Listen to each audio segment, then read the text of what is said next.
Yeet. 6:05 on a Monday, y'all, and I don't think there's ever been a time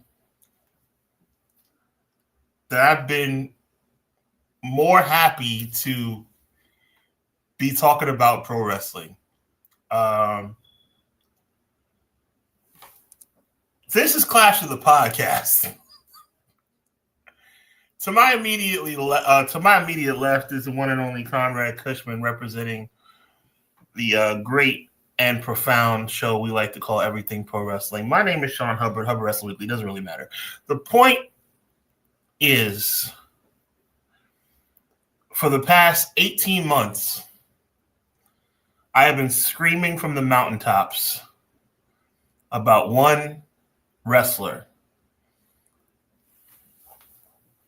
And on Saturday night, that wrestler got the biggest accolade in World Wrestling Entertainment outside of winning a world championship.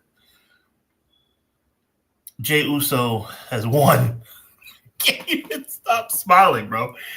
Jey Uso has won the Royal Rumble in miraculous fashion. It's still blowing my mind. And it's 2 days later, and I still haven't wrapped my head around it. So we have so much to talk about.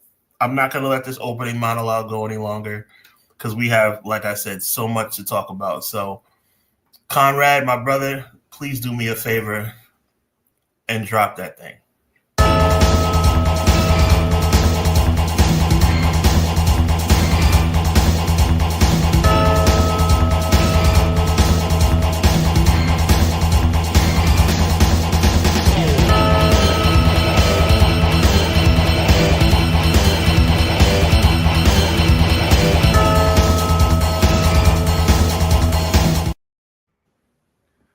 Well.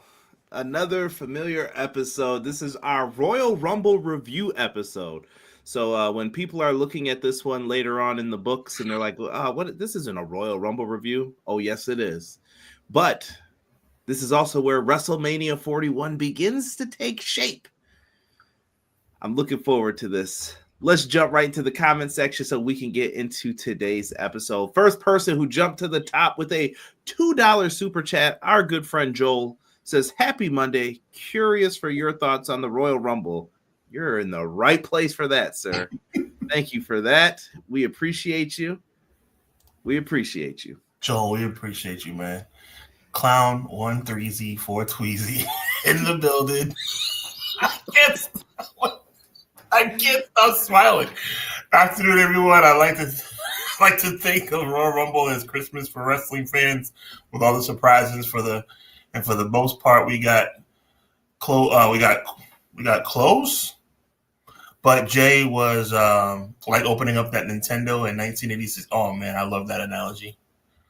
Oh, very well said. Very well said. Quilly in the building. Quills, I appreciate you. He says, "What's up, Conrad and Sean in chat? Your boy Sir Quills is back at it to enjoy my two favorite bros, CJ and Hubs, for episode 127 of the best wrestling podcast out today, Clash of the By God podcast. I honestly don't know how to rate the Royal Rumble. It's between 6.5 and 7 for my taste for various reasons. I respect it, Quilly. I respect it. Oh my." He goes through all of it. I'm sure we're gonna get through too many. No problem. Too many. I got you. Too many untimely botches. I saw that. Yep. Yeah. Terrell's in the house. He says, "Salute. This was the first time I ever fell asleep on the Royal Rumble. I fell asleep during the final minutes of the men's Royal Rumble. I woke up with Charlotte talking to the press." I hear that. Ray Thompson. Happy Monday, guys. Hope everyone had a great weekend. I enjoyed watching the show with my brother and my kids. There you go. Always a good time watching them with some folks that you care about. He said, "Royal Rumble gets an A from me. Great show. The ending had me happy and sad at the same time. I was sad my boy lost, but happy Jay and all his fans. It was a great moment." Touche. Actually, W said, "Yeet." What's good? See you. Oh my God. Well, it's good. Doug says, "Another Monday, another clash. Chat's already fired up. Y'all know what it is. Conrad and Sean, chat, teach me." Sean is doing the dance for those who missed. If you're listening only on audio, we try to drop some gems for you, but you guys got to come over to the live side of things. Facts. Come over to the YouTube channels, all in the description, by the way. Our guy Vinny, the only Vinny we like. Happy Monday. God bless you too, sir. We appreciate you, Vinny. Jay Uso getting that push that fans wanted for Sammy and LA Knight to get. Oh, well, Sean, when we get to it, man, I'm gonna bring up some contrarian views because I've seen a lot of people say the LA Knight one, especially now. No, I get it. Listen, you. I've been floating on a cloud nine for 40. Nobody can say nothing to bring me down. I'm good. Like I'm open to whatever anybody wants to talk about. It's cool. Can't change it. Ray Thompson says they announced Zayn and Punk for tonight. I believe it's a chamber qualifier. Definitely feels like Seth is going to cost Punk the match. LOL, it's in Toronto. Sammy will be in that chamber. We'll see. I don't know. WrestleMania, it's slim cutting time, we'll just say. Not a lot of more opportunities. Guy Will Gamble says, Europe, happy Monday, everybody. Yeet. It's just me, Oos. I'm going to pass this next one over to my guy. M. Leezy Fo Sheezy. Hello, good evening, everyone. I hope you all had a great weekend. Let's kick the week off right with the two aces of our pro wrestling community. Yeet!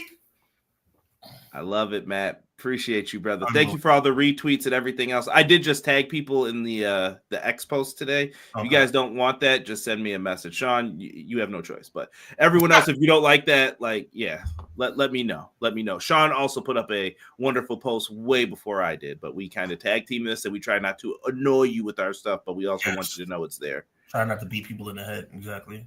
I'm just looking here. It was a great day for Jay Uso fans. Horrible day to be a Dallas Mavericks fan. Oh my. Let me see who else is in here real quick. We're going to touch on that in the beginning too. Elijah, yes, I did see that. The former, what was his name, who played the guitar in WWE? He keeps changing his name now. Talking about what he was back in WWE? Yeah. I think his name was Elias. Now he's Elijah, right? Yeah. Yeah. Well, him being in The Righteous, I think it's a wonderful touch with the song with the guitar and the theme for that. Right. I really like that he's being added to that group. So very interesting. Now, is he in Ring of Honor? Is this just for the indies? Remains to be seen. Charlotte in the Bank strikes again. You ain't lying. Yeah, we got to talk about that too. Cactus in the house from XG Dub. Appreciate you, Cac. What up, though? What up, all though? Love. Deanna still here. Actually, Dub said, take your victory lap. Rob said, on time. Yes, sir. Yes, sir. Doing our best here. I'm looking. Yo, shout out to my man, Elite Easy E, man. He's putting the Hubs stuff in there automatically. You know, he's a wild boy, but love him. Love him. Joe Compton in the house saying, it's just me, Oos. I appreciate it. Mr. How do I want to say this? Slikey? Mr. Slikey. CM Punk should have won that. Nobody can change my mind. I would love to hear your opinion and why you think that way. We'll be bringing it up. McKinney. I'll let you go and get that one. Absolutely. The very inspirational McKinney. He says, yo, I'm here to talk wrestling with the Fire Live chat and the fantastic young OGs of podcast, Clash of the Podcast, and let you all know you're never too old to set another goal or dream a new dream. Amen, brother. Thank you. Appreciate you, McKinney. Wise words always. LFG. Joe Compton said, yeet, I'm so happy for Jay Uso. He truly deserves the win. It's so, the contrast between people is crazy. Like, I feel like this is like social media with some of the things I'm reading even in the chat right now. Yeah. T-Ferg said, what up, fellas? Hubs has to admit Hunter is the greatest booker ever. T-Ferg, I appreciate you. Hunter got this one right. Old Lady Sky, what's good? Says, good evening. Appreciate you for joining us. Thank you so much. Happy to have you here. Can't wait to hear your thoughts on some of this. Welcome. I'm looking. It was Elias. Thank you, everyone. The Royal Rumble. Wait, the Rumble of Royal was a wonderful pay-per-view, McKinney. I'd give it an 8.85. The tag match was disappointing, and Nikki Bella was in there too long for my taste. A few people were missing from my Rumble card, but good show. Hey, indeed. Jocelyn said, at the ER with the mister. This one time for Hubs, though. Yeet. Well, thank you, Jocelyn. You showed me love on that night as well. ER with the mister. Please give our well wish. I mean, it sounds to me ER is never good, so praying for you guys.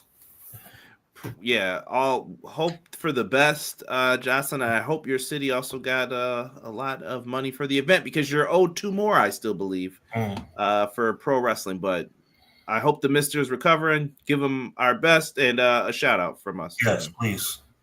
Malik Murray's in the house. What's good, Malik? He said, "Yo, what's up, fellas?" Yeet. Malik, appreciate you. And by the way, I want to say this on behalf of me and Sean. There is no beef with the No Name Wrestling Podcast, for the record. I know someone brought that up. I just want to clarify this. Malik, Narcolepsy Boy 94, our dog. Check them out. Check out their crew when they talk wrestling over there. Where's it even coming from, bro? I don't know. I just thought someone was trying to start it up, but it's all love, man. I love watching those guys' content. They come in over here sometimes too. It's all love, man. James from the Pro Wrestler Shoe said, what was bigger, Jay winning or the Luca AD trade? What's up, fellas? Well, I mean, shout out to James. I mean, as much as I love Jay Uso and the story, I mean, the Luca AD trade was monumental. I don't know. I didn't see anyone calling either of those. So. Yeah, that's crazy. Yeah. Let me see here. I'm just looking to see if we've missed it. He appreciates it. Thank you. No problem, Jocelyn. No problem. BJ in the house. Sorry for the late arrival. Just got done at the gym. I feel it. Me too. Earlier, though, for me. Hope y'all are doing well. Congrats to Hubs again. BJ, I appreciate it. BJ hit me up on Twitter that night, too. Like, everybody was remembering me on that night. I appreciate that. Dude, you're the Jay Uso, like, top dog representing it here. Yeah. And then we'll end with this one here. From Mr. Slikey says, Jay deserves it, and I'm not mad, but there were a lot of stories being told in the Rumble. Bloodline, Cody versus Punk, Cena. I guess with all the megastars of story, it made Jay's win underwhelming. Okay. Let me see. Malik, your videos have been popping up on my shorts. Oh, you're talking. That's a different Malik. Malik Murray is different than the Malik you're thinking of. But yeah, man, make sure you tell him what's up, man. Tell him you like his vids, man. Let's get into, well, first let's talk this basketball trade. You know, me and Sean always got to do a little bit of sports talk here in the beginning. So let's talk about this Luka AD trade. What do you think of it in reality? I think Laker Nation should be a little bit more happy than what they are. I understand it's a little bit. I mean, the only team or only fan base that should be angry right now are the Dallas Mavericks. The Dallas Mavericks should be devastated right now. I don't think this is a bad trade for Los Angeles. I think Los Angeles has just pretty much found the heir apparent to LeBron James. I don't care that LeBron James is 40 and looks 20. I don't care. Well, he doesn't look 20, but has a game like he's 20. I don't care if LeBron James spends over $2 million, real talk, on his body for his recovery and his training methods. LeBron James is 40 years old. LeBron James has 1 or 2 years left in this league. Father Time is undefeated, okay? It just doesn't happen. You're not going to continue being LeBron James forever. So what the Lakers have done, the Lakers have went out and they've gotten a 25-year-old superstar, a 25-year-old who I consider to be a top 5 player in this league. He's not that great on defense, but he does everything else on a monumentally successful level. Now, that's from the LA Lakers standpoint. Take a deep breath. The Lakers are in a better position than they were 2 days ago. I don't know what the heck the Dallas Mavericks were thinking. Well, they done lost their minds. On the Dallas side, this is the stupidest trade I've ever seen. Maybe they didn't want to pay that Supermax money. Yeah, I know that. I mean, but I don't understand why not. I mean, that we have LA. Take a deep breath because LA is upset too. Take a deep breath. This is a good thing. I don't know what Dallas is thinking. Some said that they felt like David Stern's doing this, laughing somewhere wherever he is. Oh. Like, I got him. But yeah, I don't know, man. I listen. I'm gonna say it one more time. LA, Laker Nation, take a deep breath. This is a good thing. You got the guy who's gonna take over for LeBron when LeBron retires. Dallas, I have no words of solace or consolation for you guys because I don't understand.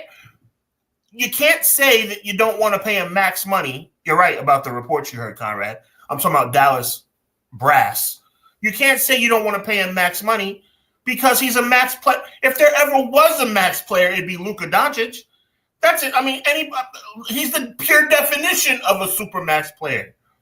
So it could, I mean, if it's the money, you're an idiot. I mean, he's out of shape. Okay, whatever. Not really. He's not out of shape, and he's still killing it. This guy, he's an MVP candidate every year. And he's 25 years old. He hasn't even reached his prime yet. So I'm going to say it one more time, and I'm going to let you take it, Conrad. Laker Nation, take a deep breath. I know you're shocked right now, but this is a good thing. Dallas Maverick fans, I'm sorry. I'm so sorry. I'm taking the wait and see approach. Like, I saw someone said, do the Mavs know something we don't know? Maybe. I don't know. I don't know what's going to happen with this. I think that LeBron's closer to getting something to happen. And honestly, LeBron had to call this move, right? Like, he had to be like, LeBron's a de facto GM, so I don't know what he's thinking either. I know, but wasn't he trying to act surprised? Like, I mean, him acting surprised is like me acting easygoing when Jey Uso won the Royal Rumble. Everybody knows that LeBron has something to do with every move the Lakers make. Yes, and I know there was just look at his non-basketball playing son. Yeah, and I know that there was another trade with like Sacramento, Chicago with Zach LaVine. There was some 3-way dance elimination match trade that they did that ended up trying to make all that work out. We'll see how that goes too. Chicago's gonna have to rebuild again, is what it looks like to me. But we're not here to talk NBA. I could talk NBA all day though with you guys. If you didn't know, I'm a huge basketball fan as well. But we're here to talk about the land of the lay, the Royal of the Rumble. But before we get into that, I want to acknowledge a few other things. I promise we're going to get into this, though. First, it's Black History Month, so don't come in here acting all foolish. I just have to let some people know, especially those outsiders. So put them in their place if they start acting foolish. Happy Black History Month to all my fellow Black wrestling fans, all right? Show some love, show some respect to those in the industry. I just had to say that first and foremost, sending them love. JD McDonough last week during Raw. Me and Sean didn't talk about this until after it happened, and I missed the original. A friend called me and said, you have to go back to see what happened to JD McDonough. It was crazy. Well, he did a moonsault. I didn't want to post the picture of it because it's kind of nasty, and I'm sure he doesn't want to see it again. Does a moonsault, basically lands back first and neck on the table, and it whips back, and you think he's hurt, and what happened to him? He collapsed after the match. They let him finish the match, which I thought was insane. Like, they should have called it off or just told Dom, finish it 2-on-1, whatever. But he says, first off, thanks everyone for the messages and the concern. I'm good. I've got a couple broken ribs and a punctured lung, so I'm going to be out for a couple months. All things considered, it could have been a lot worse. So I'm grateful for that. See you in a bit. Sean, your thoughts on this? JD McDonough, when he comes back, should come back to a hero's welcome. You know, that brother. Can I call a spade a spade? That brother could have been paralyzed, killed, anything. Like that was a monumental accident that took place that day. He could have literally broken his neck. So that's a fact. No, that's a fact. So the fact that and I'm saying only with a great, I don't mean it any other way, and I'm sure the chat doesn't need this when I say only.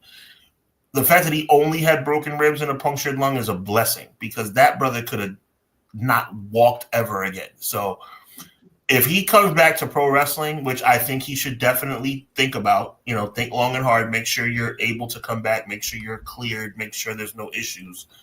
But if and when JD McDonough is going to return to a hero's welcome because he deserves it. I mean, he finished the match. I mean, come on, man. He finished the match. I mean, God bless him. Get well soon. That was ugly. That was very ugly. You hate to see that. Absolutely. Like, it was rough to watch, man. Absolutely terrible. I'm seeing the chat. Thank you, everyone who was posting the Happy Black History Month, man. Appreciate you guys for saying that. But yeah. So prayers up to JD. He obviously did not compete afterwards for that.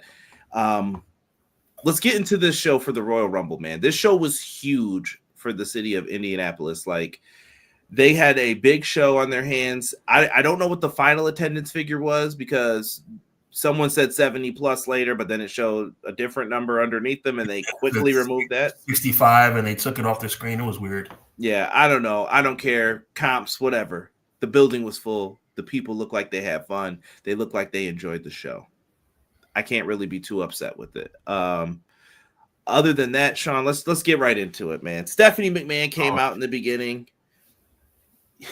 Yo, I told Rob I'm not going to try to crash out about this, but I got to say something. So ridiculous. Does she work for this company or not? Like, what are these games that we're playing? Oh, and you know what? We might as well address the elephant in the room right now. Please. Right? Please. We know about the legalities there that went you on go. and the amended lawsuit from Janelle Grant. We know about it. We're not going to speak about it in fullest extent because, number one, we don't know if a judge is going to accept the amended. She turned it in on Friday, and another Royal Rumble affected by this controversy for this entire company and everybody in it. So keep these things in mind when we're talking about this. It is not some minor thing. Oh, it doesn't matter. I implore all of you to go read through it. Go check out BJ Bethel, who's covering it, Sam Shipman, whoever. Find someone that you like in wrestling media, and if you want to read about what's going on with it, there are people who have broken it down for you. You don't have to read the lawsuit yourself, but this stuff exists, and there are some questions that I think people need to be asking. None of them got asked this night. I'm not here to dump on wrestling media for it. It's whatever. I'm not in the room. I can't ask the questions. I've tried to write in questions before. Guess what? They get skipped over. I'm pretty sure when you can see them, it's easy to pick which ones you want to answer. I'll leave it at that, and I'll defer to Sean, and then we're going to move on into the show. But if I never see Stephanie McMahon on my television again, it'll be too soon. I'm done.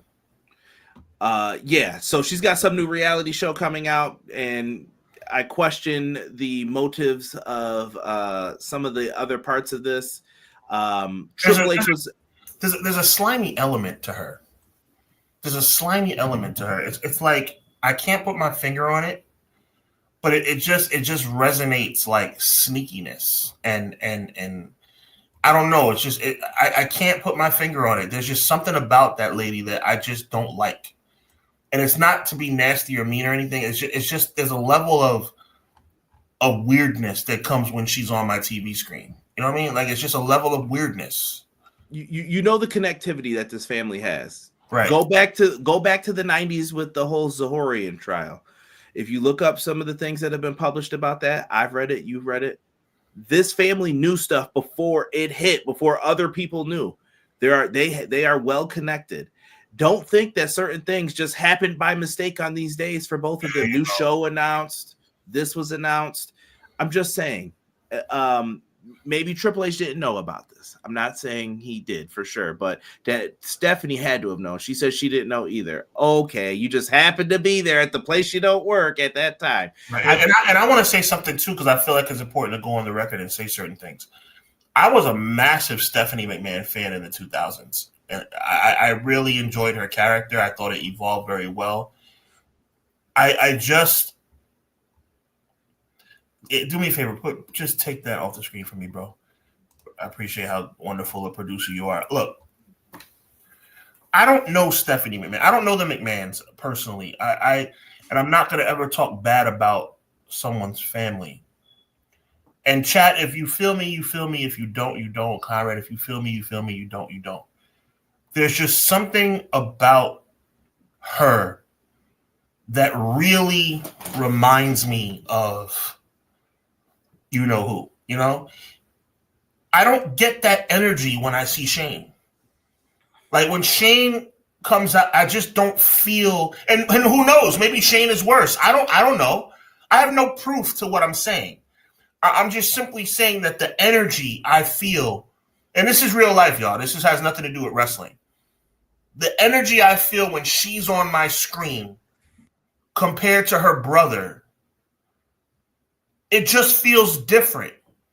It seems like, and it feels nasty to me. Does that make any sense? Probably. I mean, because you knew she stayed around the whole time, and like I said, we have theories on things that have happened. I'm not going to get into any of those right now. Yeah, and I'm not throwing any dispersions on anybody, Conrad. I'm just telling you that when I see Stephanie McMahon, something inside my stomach starts to turn a little bit. And when I see Shane, I just don't feel that way about Shane. It just doesn't come across like Shane is a bad person. And maybe Stephanie's not a bad person. I don't know. I just collusion and inclusion just resonates with me when I see her on my screen. Yeah. And I'll put a pin in that. I'll leave it alone. Stephanie came out. She made an announcement. Triple H. I want to touch on this real quick because me and Sean have appeared on other podcasts. One that I just mentioned before, and I'm sure people probably thought we were humongous Triple H haters for it. I'm going to say this: he deserves to be in the Hall of Fame. He deserves to be a top-level Hall of Famer based on the career he's had. You could look at the matches. We can get into the Royal Rumble 2000. We can get into the matches with him and Jericho and Who We Shall Not Speak Of. He's put on a lot of great matches. He's in one of the best groups of all time in WWE history, D-Generation X. He was in The Click. That was the tap for you look to your blood, you look to the click. He was in all of that stuff. He's been in the mix. He's been in backstage politics since 1997.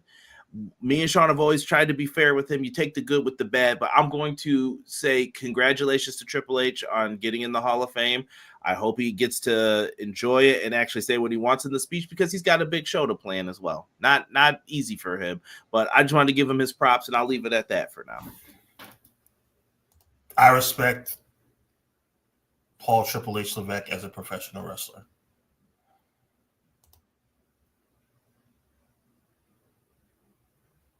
That's it. Yeah. What I'm saying is he had to do the work, man. He had to. There's no way like falling on thumbtacks was not his cup of tea. He did it still, though. You know what I mean? I'm not giving him all that. If you want to talk about what me and Sean argued about with other people were, is he top 10? I didn't say that. You know what I mean? That was our point, but I'm not gonna say the man hasn't done anything either. Paul Triple H Levesque is not a top 10 performer in WWE history. Anybody who says otherwise is just flat out wrong. There are just too many names, too many blockbuster names that ring out before before we get to number 10. Okay, can I go down the list? I want to go down the list. Can I take it? Can I take five? And there's no particular order. Flair, Hogan, Savage, Austin, Rock, Jericho, Angle. The list goes on. And on HBK, Undertaker. Like it's not even close. I mean, he's a top 20 guy, and he deserves to be in the Hall of Fame. Yeah, and that's what that's what we did say too on that level when it comes to it. Yeah, Cena. Yeah. There's a lot. Cena, I'm sorry, guy. Well, thank you, guys. Cena, clearly. Roman Reigns. He was never the guy. Let's be 100% honest about it. He was never the guy. He was the guy that worked with the guy, and that's fine. You know what I mean? That's just the spot some people will have. And I know people are talking about his backstage politics. Those are absolutely also awful, horrible, and people, wrestlers are going to protect their spot. It goes back to the environment. Sean knows what I'm going to say. You fostered an environment where people were like, that's what I got to do. Then that's what I got to do. Yep. So we're going to move on from this. Stephanie opened up the show. Let's talk this women's Royal Rumble match. Sean, your early thoughts of what they did here. I mean, it was predictable. I mean, you ask Conrad Cushman, predictable is not always a bad thing. You ask Paul Triple H Levesque, predictability is not always a bad thing. I thought the match was pretty good. I could do without Nikki Bella. Nikki Bella has always been the most controversial to me Hall of Famer. She's not a Hall of Famer. But I love that Alexa Bliss came back. That's fantastic. God, you're very good, Conrad. Humongous pop for Alexa Bliss. And she deserves it. She deserves it. That was very unexpected. No AJ. The camera was shaking. This isn't unexpected. Yeah. It was shaking for her. Like I was like, whoa. No AJ Lee, no Becky Lynch, but that's fine. The surprise of Alexa Bliss coming out made it very worthwhile. Again, Nikki Bella could do without. I'm just not a fan. It is what it is. I thought that Naomi and Bianca did a fantastic job as usual. And let's talk about the elephant in the room, to take a phrase away from Conrad Cushman. Trish did amazing, Dougie. I see you as well. Charlotte winning the Royal Rumble. It's just one of those things. It's like, I don't know. I mean, is Charlotte Flair an all-time great? Yes. Is Charlotte Flair a first ballot Hall of Famer? Yes. Did you have to have her? I mean, I don't like the premise of somebody coming back after injury and winning the Royal Rumble. I didn't like it when Ronda Rousey did it. I don't like it now that Charlotte Flair has done it.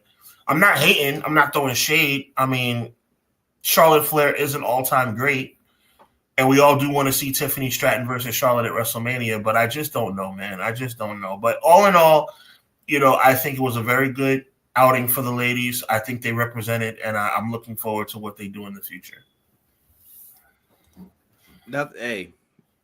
Ain't nothing wrong with what was said there for the show. I see people talk about Trish in the chat. Listen, I'm gonna tell y'all something. Trish Stratus changed your boy. I'll say that, man. All I had to hear was that theme back in the day. Womp womp. Mom, get out. I need to be alone. I will say this though. I reached out to Conrad when I saw Charlotte Flair.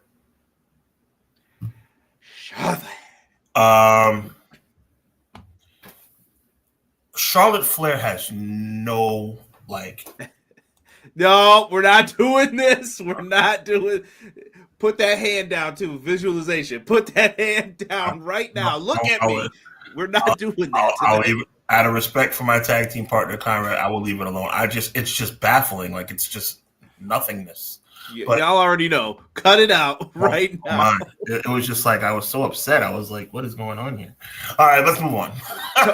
I want to give a shout out to Tokyo. I didn't give him one earlier, and I did see our homeboy Delay Gratz pop up in here. Thank you guys, man. If you guys haven't, please hit that like button. Double check to see if you've hit that like button. I know I forget sometimes too. Make sure you do that for us. Helps more people see the video, gets it out there. We appreciate all of you. Delay Gratz said, like the Royal Rumble, actually enjoyed the women's Rumble more than the men's. Alexa Bliss, Jordan Grace. Who would have thunk it? She signed. The sisters surrounding Chelsea Green. Like they should have surrounding Chelsea Green. I'm gonna leave that part out, but I see it though. Got to be in the live chat to see some of these. And Nia going beast. I did not like the little dirt sheet comment that they made with the Alexa Bliss coming out. I thought all the dirt sheet said, because here's what you do when you do that. The ones that you like, you've lumped in with the ones that you don't like. And you're saying everything that they say is wrong. And people who work for, we'll call them dirt sheets, whatever you want to call them, wrestling news sites, WWE is feeding you guys bad information on purpose. They're playing you. Yep. Please stop letting them do this. This is why they control the narrative. This goes back to the other thing I was talking about. Don't read dirt sheets. Why would they say something like that? Why wouldn't they want you to see what's on there? Exactly. Does it ruin wrestling? This is a yin and a yang thing. Yeah, I try to avoid it because I don't want to be spoiled for wrestling. But do I also know that there's some stories on there that may not fit the narrative that someone else wants you to think for certain things? Just saying, in a business that's predicated on we keep everything secret, they don't want those secrets to get out. Sometimes. Yeah, that's a fact. I agree with you, Conrad. It's very manipulative. I'm just putting it out there. I'm going back to this women's Rumble. I want to show you the spot where I think the match kind of where I felt a big shift right here. When they had like 6 people on the apron and they all went out and got eliminated. I did not like this. I thought that I told you before, I'm not a fan of Nia Jax. It's not even Nia's fault. It's whoever designed this spot. Like, you got someone pulling a ponytail, you got why were all of you on the apron? Yeah. Yeah. Not one person realized like I should probably get in. This is the part of the match though where I was like, it felt. Do you remember when Kane and Big Show eliminated like Bray Wyatt and I know remind exactly me of who else was in it. Yeah. Yeah, they just dumped him over the top like nothing. And I was like, you just eliminated half the field, and there were great people still in that field. Why did you eliminate them like that? Not well done. I agree. So to me, that definitely like sucked the air out of the match a little bit. But that's just me talking. I don't know. Maybe people forget. You're not wrong.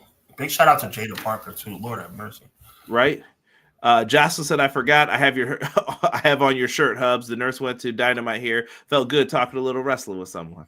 Hey, Jocelyn, you and your husband, I appreciate you guys, man. Y'all are so supportive. Yeah.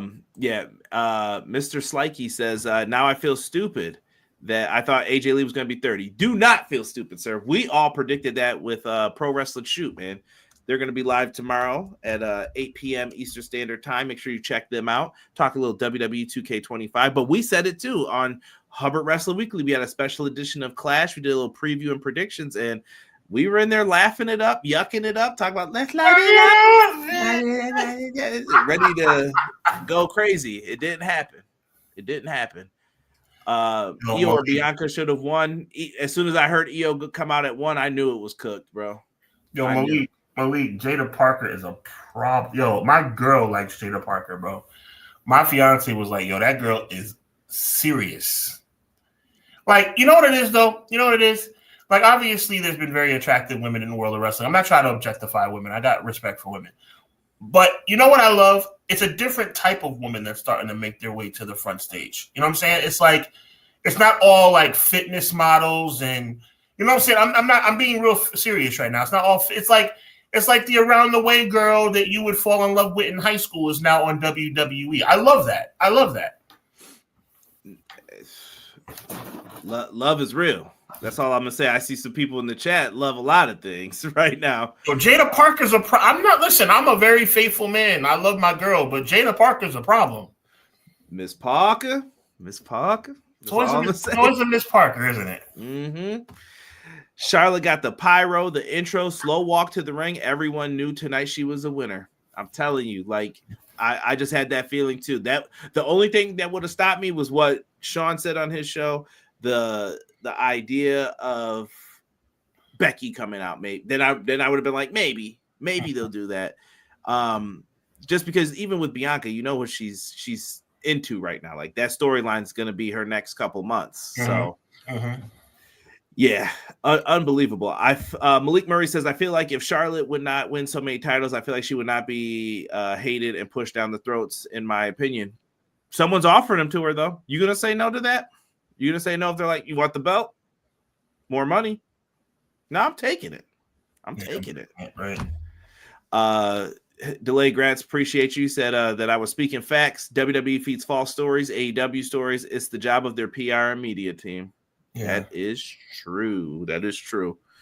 I'm looking here. Logan James, welcome. What was more shocking? You're late, brother. You're late. We just discussed that Luka Doncic trade too in the beginning of the show. Rewind that back if you want to hear that. But definitely the Luka trade. Yeah. Sean said the exact same thing. Let's go here to Vinny. Vinny says AJ ain't coming back. If she wanted to, she would get over it. Yeah, I mean, if she don't want to wrestle, she don't want to wrestle. That's what it is. Cody Owens' favorite ladder match since HBK in 2009. Let's go. I like it.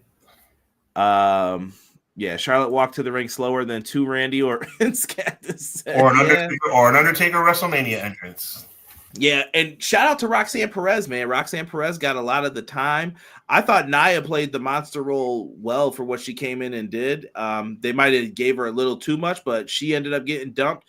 And Roxanne her elimination was awkward too. Like she would look like she was trying to get in the ring, then she just stopped. And I'm like, get in the ring, get a big boot, and off she went. So they tried to give her a moment. They got to do a better job of that. I'll tell you. Look at her, bro. Like it's just not okay. I mean, I respect that's in shape, brother. She's in shape, but it's just like, you know what? There was a time Charlotte's not an ugly person. I'm not talking about her being ugly, unattractive. That's not where this is going. Charlotte seems like she's really like Charlotte 10 years ago looked healthy to me. This seems like, and it's something that Ronda Rousey talked about. I know none of us really like Ronda Rousey, but it's something Ronda Rousey, it seems like Charlotte's trying to keep up with the Joneses is with her physique. Like, Charlotte doesn't have to do all that. Charlotte just needs to. Does that make any? Maybe I'm not making sense. It's just, I don't know. Like, to me, Charlotte comes across as like one of these early 2000s Tori Wilson kind of females. You know what I'm saying? Like, it's like, I think the era has changed. Obviously, WWE doesn't think so. They're still hitching their wagon to people like her. But it's like, I'm trying to say, I'm not disrespecting her. I'm saying that Charlotte Flair doesn't need to have a 12-pack to be in shape. Does that make any sense? Yeah, I mean, she's a former physical trainer too. Okay. For people. Okay. So I think she just values that. She didn't look like that even before she got injured. She didn't look like she looked on Saturday. I think she's just very determined. I think towards the end of her last run, she looked very in wrestling, you can see when someone needs a break. Mm-hmm. You can see it after a while. I know that, like, when you're a top performer, they're like, well, we need you again. We need you again. We need you again. And it doesn't stop until like an injury or something happens. But and that's just the nature of the nasty business that is pro wrestling that we love. Right. Keep that stuff in mind when we talk about these people. But Charlotte looked like she needed a break. She took that injury and then she came back and she was just focused. Like, I want to be like, I saw her training with the Guns. The Guns are trying to come back. Apparently there was an injury with them and she was training with them and they were going in like, let's bring it. It was at full speed. Like what I'm saying, like, let's go, get up. And kudos to them. Charlotte wins. Not the surprise of the night. I'll say that to everybody. No surprise there. Moving on to the next match. And I know I didn't say anything about Nikki Bella. Moving on to the next match. This one let me down. We talked about this. Told you. Is it indicative on the performance though, Sean, the letdown, or is it because of the tag division state currently in WWE? That's the latter. The tag division is not where it should be, and it doesn't bring about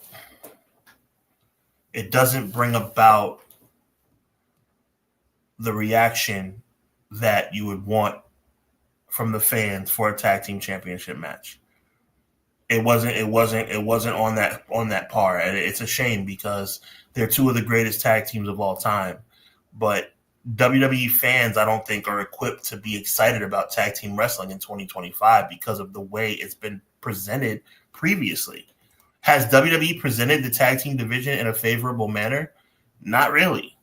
So it was almost shocking when you heard that they were going to be on the Royal Rumble card. It was like, really? Like, you mean like pre-show? No, like the actual card? Really?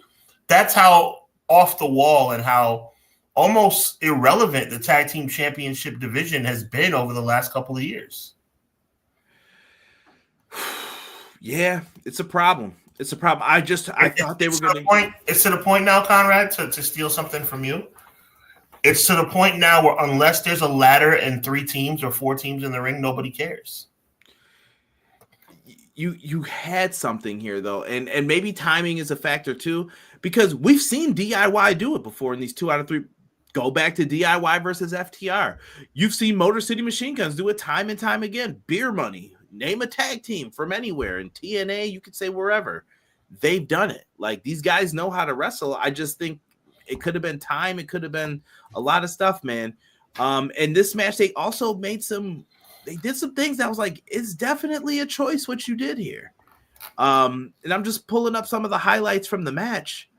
But in the end, the Street Profits put a beat down. They cost the Machine Guns the tag titles and helped DIY win, but then they beat DIY down. So what are we doing here with the Street Profits? By the way, another time they lied because the dirt sheets were saying that Angela Dawkins was on crutches and hurt, and it was a play for this match. So, yeah, like, the Street Profits need to be back in the mix if they're going to do something with these guys, but I don't know. Is it too little too late? You spent a whole year. You didn't give the tag teams a match on PLEs with the 5-match card, which me and Sean have told you, it's a problem a little bit. But it is. Yes, it is. But I didn't hate the match. I think Clown said it best. I think it needed more than 14 minutes for a 2 out of 3 falls match to build investment and give people time. And you had it. You have so many ad breaks in between. That's one of the hardest things, in my opinion. Yeah, agreed. That's unfortunate because that tag team division was one of my favorite divisions years back. I'm looking here. Honestly, I didn't even watch the tag match. I switched over to Collision and watched Swerve and Ricochet's promo battle, which I thought was good. It's crazy because without the Usos and without the New Day, even though the New Day is back, there is a tremendous void. I mean, no disrespect to the Viking Raiders. They are not it. DIY, as they're currently being presented, are not it. I think the Raiders are cooked after this, too. I felt that last week. I was watching them, and I'm like, I think this is their last chance at a major tag title reign. Because after this, I think they're going to be done. Yeah, and it's a shame because they're tremendous athletes, but the Usos have set such a standard, and WWE did not do their due diligence while the Bloodline had the tag team titles to build up other tag teams that were viable challengers. The Brawling Brutes, they were never in the mix. Nobody ever believed in them. Yeah, you got to do better, too, when you get if Pete Dunne and Tyler Bate are going to remain a tag team, because that's going to depend on where Bate winds up, too, in my opinion. What are you going to do now? Most definitely. We got some questions coming in about this, too. Malik Murray says, why are AEW and WWE's tag divisions not good right now? Well, it's because of what I just said. I think it's unfortunate, but I think when the Bloodline were ruling the tag team division, the Usos specifically, WWE got so comfortable because the Usos were so freaking good that they got comfortable with that and did not do their due diligence in rising up other tag teams. I think when I can't knock them for not running back New Day again and again and again with the Usos because they did that to the fullest extent. You can't knock WWE for that. But you have to go out of your way to really build up a tag team to make them be something that you can watch and not be bored by. That tag team title match at the Royal Rumble, the crowd wasn't even responding to the moves. Oh, yeah, you could hear a pin drop at certain points. It was really hard to watch. And it wasn't like DIY and Motor City Machine Guns were not working hard. They were. Yeah. But we're so accustomed to the tag team division being secondary that it was almost like a filler match. Or if you get a tag match, it's Cody and Roman versus, you know what I mean? It's main event players. Right. And if you presented your tag division like that, it could possibly change things. I'm going to go back to what Delay Gratz had mentioned. Collision. You had FTR and the Death Riders going one-on-one. Death Riders, the world champion, and Wheeler Yuta going up against FTR. FTR beat them. I love that a tag team beat two guys who were together, but FTR's been the tag team longer. I always felt that should happen in tag matches because that's your specialty. Yes, now, in AEW, I'll tell you what the problem is. The problem is you can't keep going back to the Young Bucks, FTR, and the Acclaim. You couldn't keep going back to those three teams. And people are like, okay, great for these three teams, but what else you got? Mm-hmm. And guess what? Those other people are left out. You lost the Lucha Bros. You lost this. You lost that. You have a trios division that you have to also keep afloat. And that's a problem too. That's hurting it too, in my opinion. So you got to figure out how to get balance and rebuild that division and create some interesting stories around it. How do you do that? It's up to you. You got to give it time, but then you can't take time away from the women's division. You can't take time away from any secondary championships. And the main event, everybody wants screen time. So someone's going to suffer. Someone's going to be seen as the bathroom break because that's what we do as wrestling fans. And Malik also asked, what is the peak of WWE tag team division? I don't know. I don't know if you mean of today, but peak tag team wrestling to me is in the 80s. You're not going to beat that. There's never going to be anything to combat the 80s and 90s in the tag team division. It was too good on both sides, whether you're talking about the Hearts and Demolition and the Disasters and all these other teams on the Money Inc. On that side, if you're talking about the Horsemen and the Fabulous Freebirds and Doom and things like that, the tag team division 80s and 90s was unmatched. Sting and Luger. Sting and Muda just randomly teaming up against the Steiners in Japan. Like, there's so many great things that you can go back and look at. I think you stumbled on something, Conrad, and I don't want it to get lost in translation. I want to really bring this to the forefront, what you just said. WWE must start thinking about breaking up these tag teams. Unfortunately, if the Garzas are not working, the Los Lotharios or whatever, if LWO is not working, if Pretty Deadly, I think Pretty Deadly has some potential, but if they're not working, you have to start thinking about doing what you talked about, Conrad, which is bringing big stars together and putting the titles on them. You know, people were kind of confused by it, but Jey Uso and Cody Rhodes as the tag team champions was pretty good. It was pretty good, at least for viewing purposes. You know what I'm trying to say? You have to look, if you have to put Roman Reigns together with somebody and have them win the tag team, and have them win the tag team titles, do it. You have to do what you have to do to make those titles right, because both tag team titles are irrelevant right now. Let's call a spade a spade. Both tag team titles are irrelevant right now, and there's only one way that it's going to get relevant again: if you put the Usos back together and have them face the New Day in a series of matches, which is what we've already seen before. I mean, the most dominant women's tag team champions in the whole era of the titles has been Jade and Bianca. They're two main event world championship singles wrestlers that they brought together. I'm tired. I'm going to say this so we can move on. I'm tired of seeing Los Lotharios run into the Viking Raiders backstage and then Nick Aldis saying, well, if you guys can't settle it back here, maybe you'll settle it out there tonight. Like, that doesn't mean anything. It doesn't mean anything. I need the titles to be put on people that mean something. Unfortunately, the Lotharios are not hitting. LWO is not hitting. Like, honestly, The Miz and R-Truth, I love R-Truth. They were not hitting. The tag division is screwed, bro.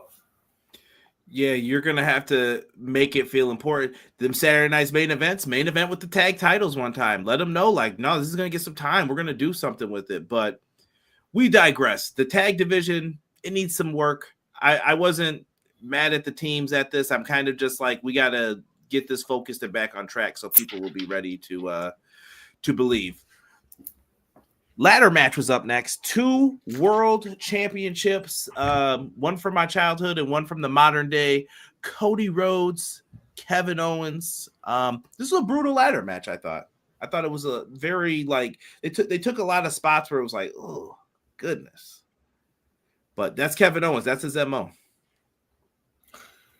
Kevin Owens is absolutely phenomenal. And I've coined the term that I premiered or debuted in a text message conversation with Conrad Bartholomew Cushman. That is not my middle name if there's ever a trivia. I'm sorry. Conrad Mamasia Cushman. Look, at the end of the day, all right, Cody Rhodes is a corny guy. Let's call a spade a spade. He's corny. He's corny when he panders to the fans. He's corny when he gets mad. He's corny when he gets sad. He's corny when he's crying in the ring every 5 minutes. I'm tired of Cody. Unless you bring back Cody Rhodes, the heel from the Bullet Club, I don't care anymore. I would have loved to have seen Kevin Owens walk out as the undisputed champion. We knew that wasn't going to happen, but I would have loved to see Cody Rhodes lose that title because Cody Rhodes is not him, bro. Cody Rhodes is not him. And honestly, I don't think he ever will be. I understand that he's going to keep the title for a year. I hope it's over at WrestleMania. But if he faces John Cena at WrestleMania, I don't think he's going to lose at WrestleMania either. So I don't know. Yes. And sorry for that typo, Doug. That was to you, that last comment. I thought this was very good. This exceeded my expectations for what it was, but it didn't change how I felt it going into it, the predictions for it. Cody and Kevin were brutal. Matt Lopez, I think he mentioned Ring of Honor, Ladder Wars. That's exactly the vibes I got from this, of Kevin doing spots on the side, Cody breaking pieces off, tributes to Wade Barrett. beat people with like a bottom rung on the ladder. Like, it was cool that they did some of that stuff. They tried to get a little unique here and a little different because they're not going to be doing all the flying craziness that people expect. Cody even did a tribute to his former tag team partner, Bob Holly, hit the Alabama Slam through the ladder that was bridged between the announce table and the ring apron. Now, I'd be a hater if I didn't say the Alabama Slam wasn't dope. I mean, I'd be a hater I'm going to be real and say that was pretty cool. I'm not going to lie about that. Well, Kevin felt a little bit differently about it. You can see how he's folded up here. Yeah. That it looked awful. Sami Zayn came out. He did check on his friend. Cody went up to the top and he achieved both of the championships. He celebrates in the ring. Woe with me, Sean. Whoa! Oh boy. They gave him his moment. He's sitting up here. Hopefully he's gonna keep one of these. I'm pretty sure I know which one he's keeping though. And they'll put that other one back into retirement until they're ready to dust that thing off again.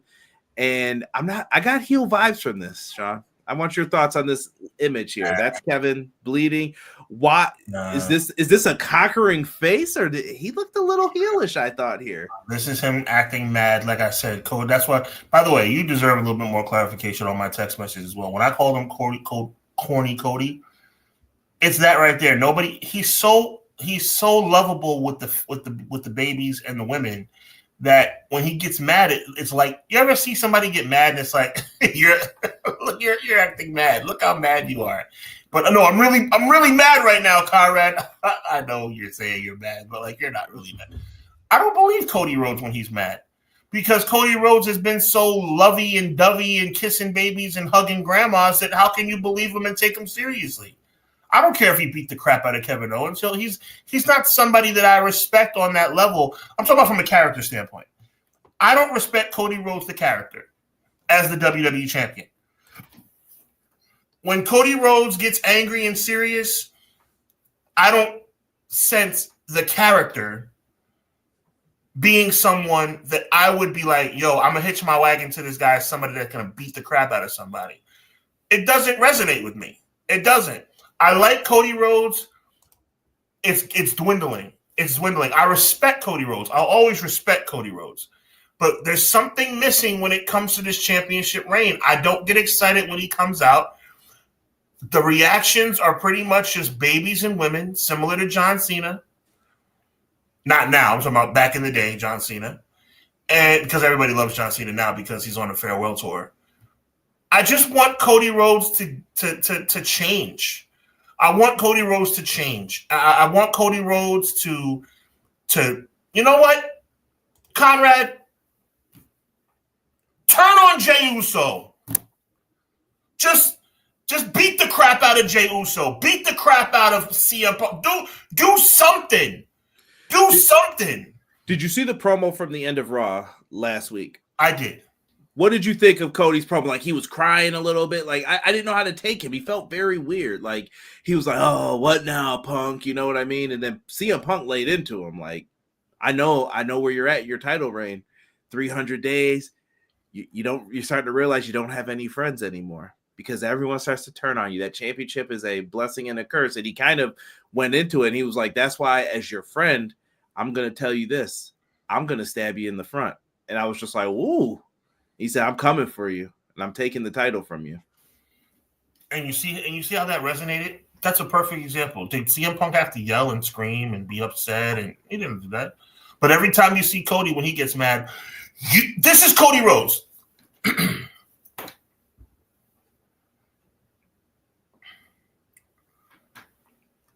You've pushed me farther than I'm willing to be pushed, Kevin Owens.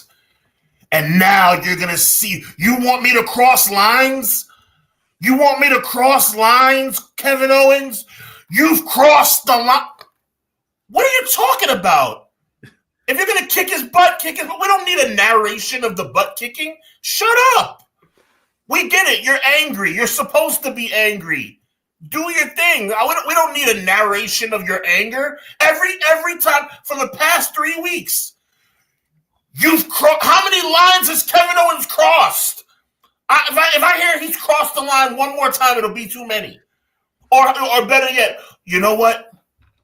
You asked for this. Shut up. Shut up. It comes across forced. It comes across corny. Nobody believes you. It's corny. Just you know who I believe? I believe when Cody Rhodes would spit in people's faces when he was in Bullet Club and slap people in the crowd and be Cody Rhodes. He didn't have to do all this. Cody Rhodes in the Bullet Club didn't do a lot of talking. All Cody Rhodes does now is talk. All Cody Rhodes does now is talk. Oh, Kevin Owens, you crossed the line. Kevin Owens, I used to be your friend. Kevin Owens, you're selfish. Shut up. Cody always did talk, I thought, at least. Like that was one of the things I thought he did better in most things until they made him Stardust, which I was like, why did you take away the one thing he was pretty good at from him? But I don't know. Yo, like every time Cody Rhodes talks, it's like yawn. I'm a good guy, but you keep pushing me over the edge. Now I got to beat you up because you keep pushing me to the limit. I don't want to be this guy, but you keep making me be this guy. Okay, CM Punk, you're going to stab me in the front. That means I got to make sure you don't stab me in the front. Oh, Kevin Owens, you're selfish. Kevin Owens, you have self-esteem issue. He talked about Kevin Owens having low self-esteem. What kind of promo is that? And the stupid, idiotic fans, yay! He talked about Kevin Owens' self-esteem. What a terrific promo. You don't love you're not mad at me, Kevin Owens. You're mad at you. You need to look in the mirror and realize that you're the one who's giving yourself the setbacks. It's not me. Couldn't you say that they're trying to tell the story for kids, though? Maybe that's the DX analogy to it. He's okay. You say stuff that will resonate with kids, and could that be his thought process? I'm just saying. I hear you, but it's like, come on, man. Like, this is getting a little weak now. A little weak. I mean, every time you're coming out with your 7-piece suit every week. Okay, and you run to the ring and you're beating somebody up, but then you're mad and then you get kicked in the face by Sami Zayn, but you're talking about how you're going to win the ladder match at the Royal Rumble, and then you're looking over Kevin Owens, but you're saying you're not looking over. He talks out of both sides of his mouth every week. You do realize that, right? He talks out of both sides of his mouth every week. I'm not worried about Kevin Owens. I'm worried about WrestleMania. By the way, Kevin Owens, I'm going to kick your butt at the Royal Rumble. Shut up! Just stop talking. Chris Leclerc says Roxanne will win a Royal Rumble someday. Could be. Yes, she will. A lot of people compare heel Cody to Homelander. They could do that. That's what I think. I think that's what AEW fans wanted too when he was there. Oh, Rob, don't you dare, Rob. Hold on. I'm gonna go back. I'm gonna go down to him because I want his clarification in 1 second on what he said. I do like Doug, and I forgot someone else said something about Bob Holly. I think it was Matt Lopez. They were like, Bob Holly should come back. Give me the title. Then what, Bob? I beat everybody. One of my favorite things I heard that Bob Holly said. Deanna says she wants darker Cody. She wants Cody to tap into the back of that mind and get into some of the issues. That face was the you asked for this face, or the you messed around and found out face with the victorious champ. I think Cody's turning into the paranoid champ that leads into a heel turn would help. Chris, one of the greatest promos in a while. CM Punk was honest and calm. Yeah, good point. Good point. Appreciate you, Crystal. Thank you for being in here. Let's see here. Yeah, cross the line. TNA. TNA. Cross the line. Remember when AJ quit and Cody hit him with the steps? Anyway, Cody's a hypocritical character. He is. Rob says it's exactly like what Cena did against Batista and did again with Miz. You guys are terrible. I believe Stardust more. Bullet Club Cody is cooler than WWE Cody Rhodes. Cody is just a talker like his father. It's natural for him and he's good at it. I think he's a great talker when he's focused. Please. Cody Rhodes cannot lace, God rest his soul, his father's boots when it comes to promos. Are you kidding me? Well, time out. That's he ain't stepping into the cowboy boots. Dusty Rhodes is one of the best of all. If you said the greatest, I'm not gonna. Yeah, Cody Rhodes is not even on, not on the level below Dusty Rhodes when it comes to promos. I think Cody's really good on some of the promos, though, man. I know one that I can. What about Cody's promos? Do you like, Conrad? What does he say when you like? Can I tell you? That was good. Rob knows it already. What my favorite promo was by him. It was the one against Chris Jericho when they were building up to their match at what was that? Full Gear, I think, right? Oh, no, we're talking about WWE. Oh, well, dude, you're in a box, though, in that company. Like, I need to see it before you go out and say it. Okay. You know what I mean? Let's change this. Let's change that. It's different, too. I think he was better when he didn't have all those shackles on him. But you're not wrong in some of the stuff you're saying, too. Like, I remember that WrestleMania and the Woe with Me. Like, I get it. I get why you say some of it's corny.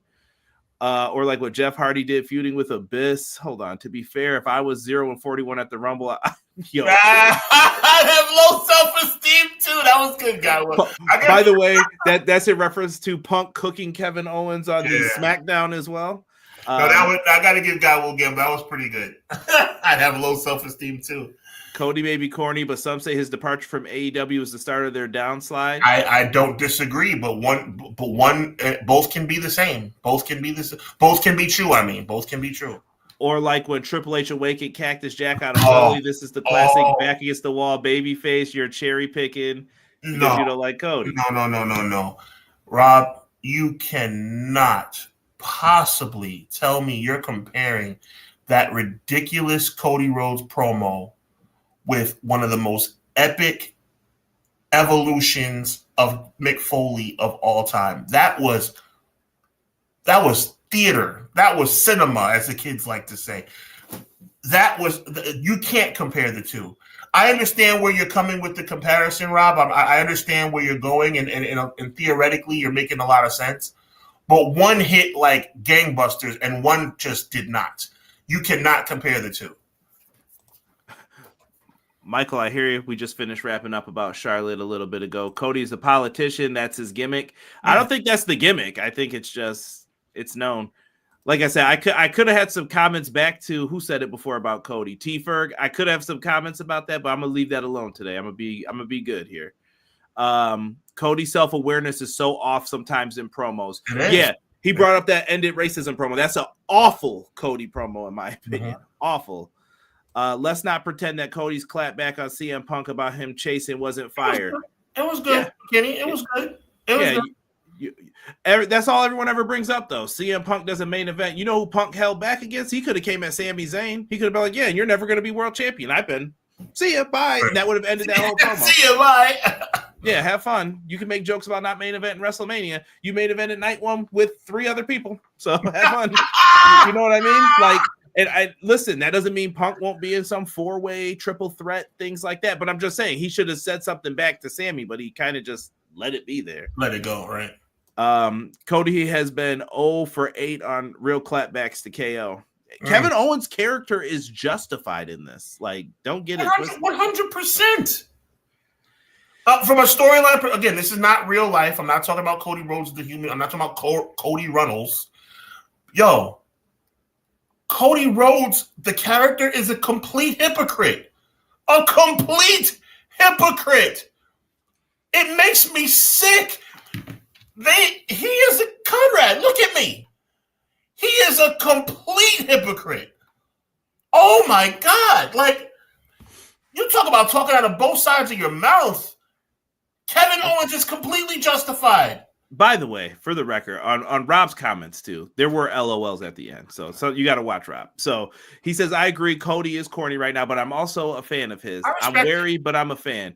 I've been wary ever since the Agogo feud with how he presents himself. Yes, the end racism. You know what? And I want to give credit to Rob. Now, Rob, you've shown yourself to be someone who is fair and shown yourself as someone who listens and understands both sides. So I respect it. I do not hate Cody Rhodes. I want Cody Rhodes to be better. This guy Will Gamble's comment. I'm laughing at. I'm sorry. You guys are trying to mess me up. I'm laughing. Cody's getting cooked by a man who wears basketball shorts to work. Didn't Kevin not even want that title match last year? Crying emoji. That's crazy. You guys are wild, man. Listen. I hope that they figure out what's going to happen with Cody, and that's kind of what the next part of this is about to be about, Sean. Let's go. Men's Rumble match. Let's get into it. shocker of the night for people who hold on. I gotta get my little victory laugh in. Predictability is bad. Now when you get something that's opposite, I saw people, oh no, not this. Remember what I said about Swerve, Sean? Oh, you didn't like that now. Oh, okay. So do you like predictability, or do you gotta find it? Or is it what you didn't want? Which one is it? So you got to talk to people and figure out their reasoning.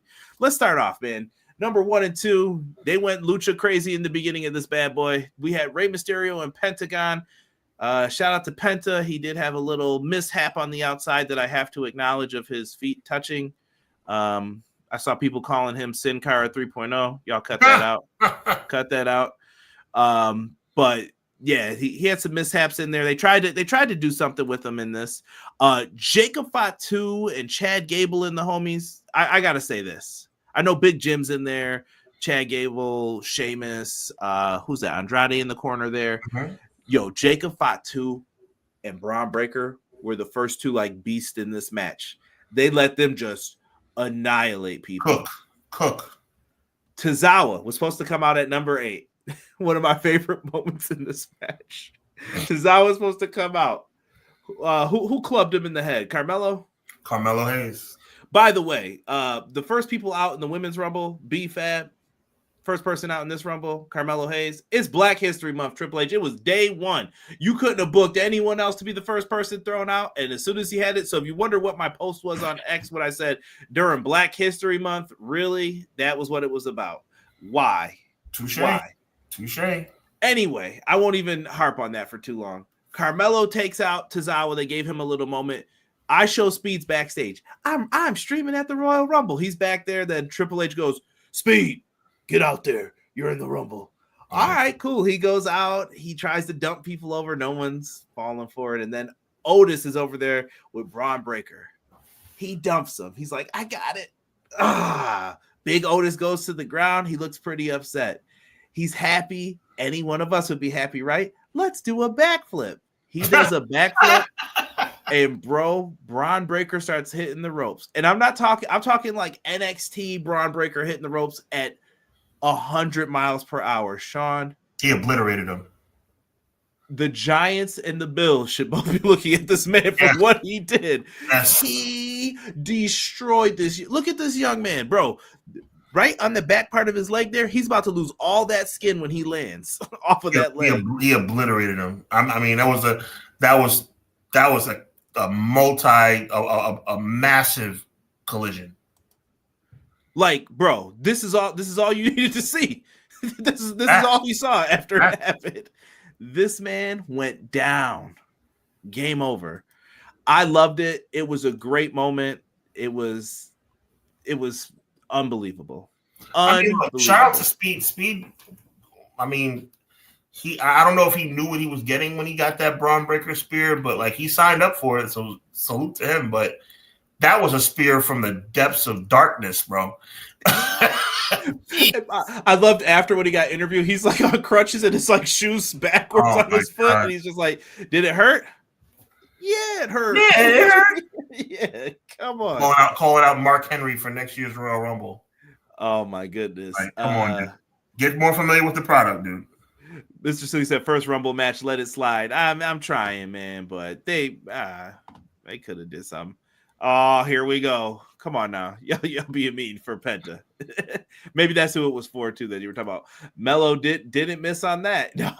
He certainly did not. Tozawa got knocked out. Braun was the MVP for that portion. Jacob was a monster. I love it. Jacob Fatu was just crushing people. This guy, I'm telling you now, Sean, this guy is a star. And I love that they even did the little tease with the face-off with him and Braun Breaker. Oh, yeah. That might be one of your main events in the future. I still think you got to get Carmelo in that mix, but that might be your match right there. Predicted Roman versus, Jacob in a WrestleMania main event. It could happen. I'm telling you, watch this guy. Watch him. He said, you think they both touched for real? Watched it back. It looked like he may have only had one. I don't know, man. I saw some people slow it down and both feet touched. What did you think, Sean? Both his feet definitely touched. Sean said that like it was the Rocket 2000. We clearly can see your feet. 100%. 100%. Yo, crazy! It's crazy, Kyra. I didn't even realize that. Speed got an elimination. Yeah, yes. When's the I Show Speed Memorial Show? With his booking lately, Mello about to adopt the Foley's old saying, "I'm not him, but I'm pretty good." I love it. We were watching an old show yesterday, and he said that. I'm like, yeah, it's about to be Carmelo. Nice. Y'all forgot how Triple H acted towards. No, we didn't forget any of that. Trust me. Tonight's about grace. I want you to know that. Slightly, like we're just trying to be graceful with some of the stuff we're saying. I'm not trying to fully take a dump on all the wrestlers that were on this show either. We're being gracious. We're being gracious. That spear made Speed's inclusion worth every second. I will agree. When Triple H said we need another guy, I wanted a hand to reach out, and you hear Matt Cardona say, "I'm always ready." That would have been funny too if I heard that. Always. By the way, I didn't give Chelsea Green enough props. She did a great job in the Women's Rumble. Now that you brought up Matt Cardona, and I'm sorry I had to do it like that, but she did great. She took a massive beating, by the way, at one point during that when she got surrounded by everybody. Facts. Yeah. Joe Hendry. Is this the real Joe Hendry in our chat? Say his name and he appears, because you knew what was coming up next, didn't you? You came out. Joe Hendry made his way out there with the double claps. Hold on, let me take that down real quick.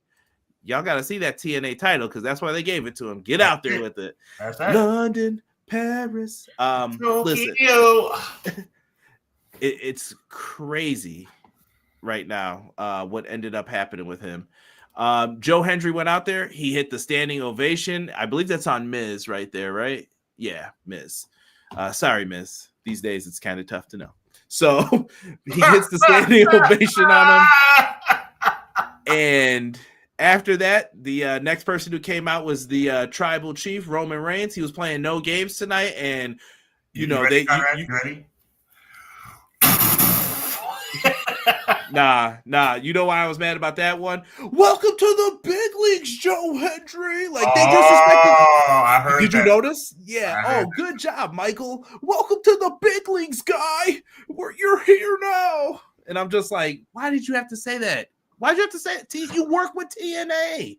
Just stop being hate. Like, you're right. They have a relationship now. Why are you gonna knock them? I don't get it. Man, I'm telling you, Joe Hendry, thank you for popping in. McKinney said men deserves a Rumble deserves so many spots. So many of the moments were great. Bronze and Reigns were epic. Yep. How do y'all feel about Drew's elimination and the drama after that? Oh, we're about to get into that. Oh, my God. Hold on. We have some breaking news. This is in sports. Myles Garrett. Rams are now actively shopping Cooper Kupp and are working with him to find the right fit for him. Watch it be the Chiefs. Shaking my head. Please don't. But I wouldn't be surprised. Right? Yeah, Chelsea Green is starting to act like Chelsea Green is starting to become her. She's growing on me. Cardona Matt in the chat. Chelsea should have won. All good. We got some famous people popping in. I appreciate you guys. My guy Derek. Yeah. What's good, D? Appreciate you, man. DJ Whiteout. Get out of here, Derek. Slightly, we also mentioned that De'Aaron Fox trade too when we were talking our NBA talk in the early goings of the pod here. Yeah, what are we in? We're in the third if you're a Bloodline fan. So Roman Reigns did his thing. I even like that they let Braun Breaker spear him. Oh yeah, and Roman then threw him out, but he sold it like a G. Like they're telling you, Sean, that they are going with this guy. Like he's probably already been told. Why do you think I want Jey Uso to have his moment now? Because he ain't gonna get it next year or the year. It's over. Like it's about to be Braun Breaker's time for a long time. That's a fact, G. That's a fact. AJ Styles made his return, and he had the music back. Oh, music, yes, sir. They don't want none. Nope. They don't want none. Nope. Man, could you imagine? Get ready to fly.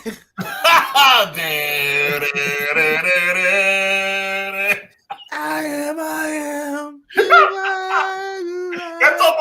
It's almost as good as turn it up. We sing on this show. Oh man! Happy Black History Month for y'all. Only problem with the Royal Rumble, we didn't hear the LWO music, man. See it up, Rito. Matt Lopez said he was shocked Omos didn't come out. Yeah. No New Day either. Well, I think that was done on purpose so that they have something to complain about. Right. John Cena was out next. He came out. He had look at that shirt. The Colts Cena fans had to cop this. With all the shirts that John Cena has had that I've made fun of, that shirt is hard though. I'm not gonna lie. That they got that one right. He's gonna be having them. He's gonna be having that shirt at the Rumble was fire. I'm not gonna lie. I had a couple friends who moved from Buffalo that were like, "Are you going to Raw by any chance, March 3rd? Because I was going to ask you if you could get me a Cena shirt." I'm like, "Come on, dog. I can't afford that. The ticket price is still times 5 of where they should be." But the hits kept coming in. Sean, you had Punk, Seth. You name the names. They were after 15. It was on. Like it was on. We ended up in the ring with Punk, Roman, Cena looking at each other. And at this point in the match, you're like, everyone's down. It's got to be one of these three. What are they doing? They start beefing. They start brawling. Then you got Seth and Roman. They're getting into it. I hate you. Yep. Let's fight. And they're over there. And Seth looks like he's about to go out. And what does Phil Brooks do? Both of you get out. Dumps them both out of the ring. And I'm sitting there and I'm like, yo, it's CM Punk. It's going to come down to Punk and Cena in my mind. This is what I'm thinking. It's Punk or Cena now, for sure. Logan Paul. Look at your face. Logan Paul dumps him out. And we're going to go back to the Drew thing in 1 second. And these guys by the way, I just want you guys to see my reactions as when Roman this is when I start thinking to myself, is Jey Uso still in this match? This is when I start thinking to myself, wait a minute. Is Jey Uso in the final 3? Well, before we get to that, let's go back because someone did ask us. I think it was likely about the Drew McIntyre elimination. He was in there with Priest and them still. Yeah, so this is before they eliminated him. Right. How did you feel about so there's rumors circulating that Drew was mad that someone was hogging the spotlight. He's never said who. I don't know who he's talking about, but yes, there's definitely something out there where he's mad about that. Is it LA Knight? Some people say it's LA Knight. Some people are saying it's someone else. Some people are saying it's Logan Paul. I don't know who, but there was a miscommunication here because Drew's elimination just got ruined. That you missed it because they're in the ring trying to do another spot to get to it, and something went wrong or sideways with all of it. Well, it wasn't Damian Priest's fault. No, but so I went back and looked. I'm going to give a shout out to our good friends at Dirt Sheet Radio. They had a breakdown of it, and Priest's face was mad as well afterwards. After the elimination, him and Drew were supposed to have that moment, and you see him gritting his teeth, looking at him, and Drew's looking like he's shocked, but at the same time, I think they're both like, yo, what just happened to our moment? Right. Whose fault that was, I don't know. Honestly, I don't care either. But we're here. They did that. This looks like the feuds for the SmackDown side of things. I'm telling you, I know people don't want to hear that. I mean, I like the idea of Drew versus Priest. It's just, I'm sad to hear that might have been a botch. Let's put it that way. Yeah. And by the way, someone mentioned Finn. Finn came out to rap music, and Clown said it before. No one knows who any of these themes are. It's so sad. It's not like you used to hear the guitar riff and you knew instantly when you heard da da da da. Sean already knows who I'm talking about as soon as I said it. Or if you hear dun dun dun dun dun dun dun dun. Nowadays, what do we got here? It's they're 8 verses in, and you're still trying to figure out who it is. Role model. Who is this? Who's coming out? And I shouldn't disrespect Bailey. Hers is one of the more recognizable ones, but you have to put words in front of it to know who it is. You know what I mean? You literally be like, I'm Roman Reigns.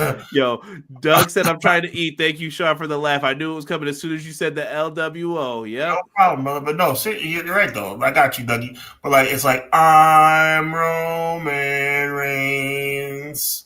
This is my song.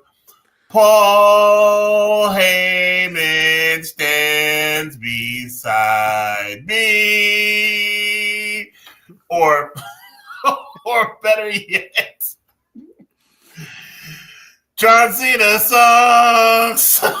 no, John Cena got a massive ovation. Bro, they didn't give none of that. So, yeah. All right, we'll jump back into it. By the way, Finn eliminating Penta. What are we doing? I see some of the complaints with this match, and I get some of them. Like some of them, I do feel are justified. Like we had Finn Balor eliminate Penta, and I don't mean that as disrespect. It's how he's been booked, but you know what I mean. Like, yeah, okay, that's a choice.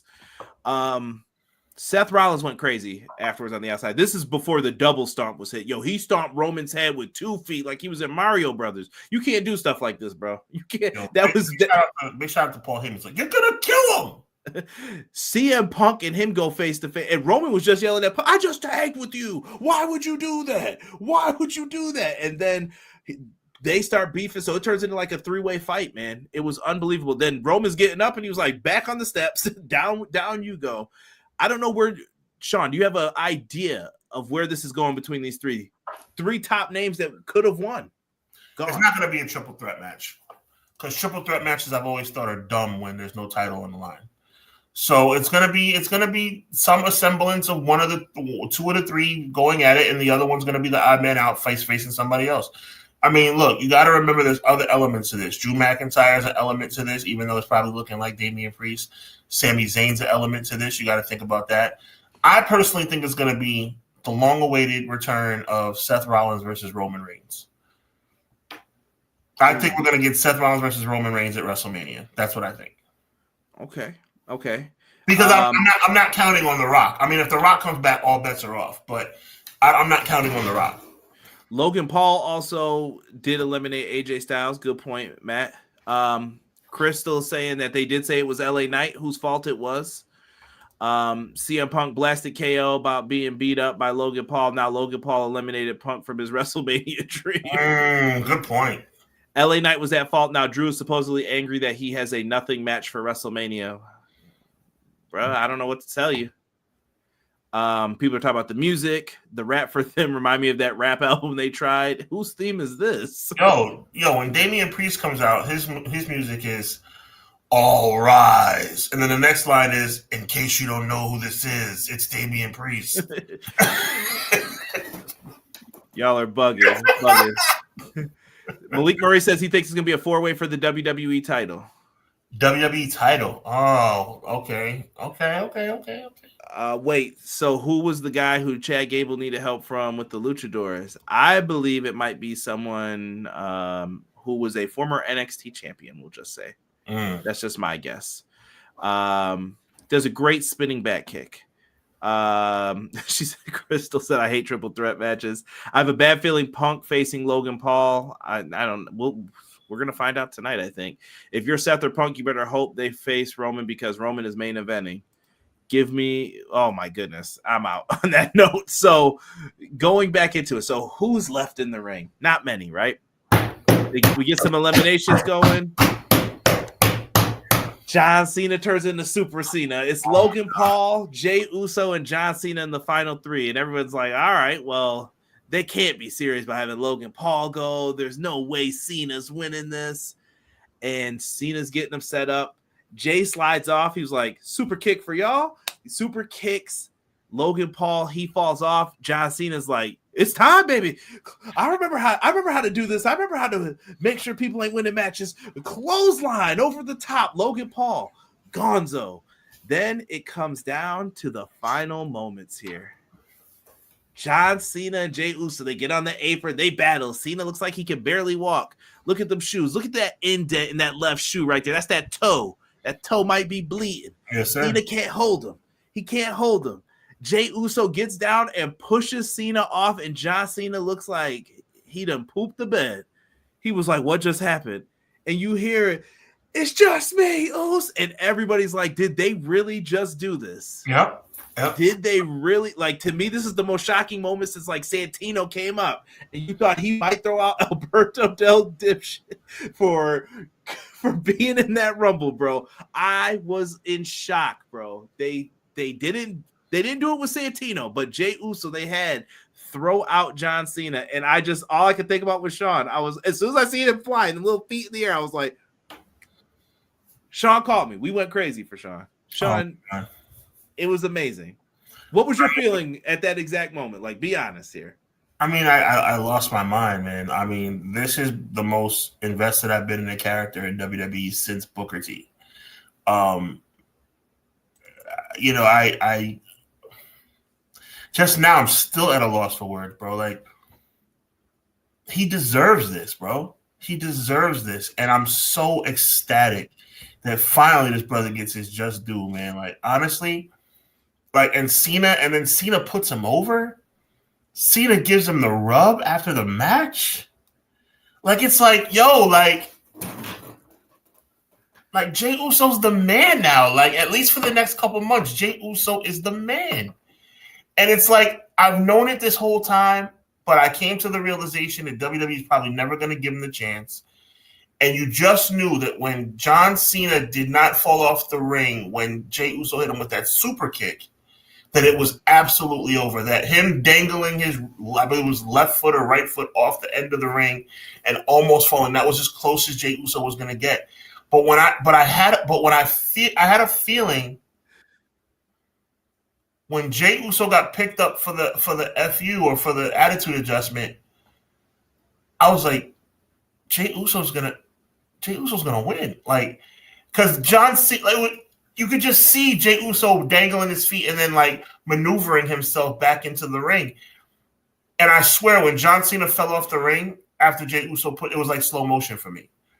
It was like slow motion. It was literally like, yo, I cannot believe that my guy just won the Royal Rumble. It's one of those, as a fan, journalist, whatever you want to call me, which is the reason why there's so many people that reached out to me. And the overall consensus that I've gotten from people like Guy Will Gamble and Quilly and M. Leezy for Sheezy and, you know, obviously Conrad and, you know, Jesse and James, the consensus was more like, yo, Sean, we did it. Like, we did it. Like, we, you know, Deanna, like, we did it. Like, it was almost like people finally, like, people are starting to see what I've been talking about for the past 18 months. This is not just about a character winning a championship. By the way, he hasn't won the championship yet, so let's pump our brakes a little bit. But Jey Uso winning the Royal Rumble, it was like, yo, this one's for the hood, bro. This one's for the people that pull themselves up from the mud. This one's for the underdog. Like, finally it happened. So, I mean, I'm thrilled. I still have doubts that maybe he might end up losing the match at WrestleMania. I don't know. But for this moment in time, and at least from now until April 19th, I am on cloud nine. I am thoroughly excited. And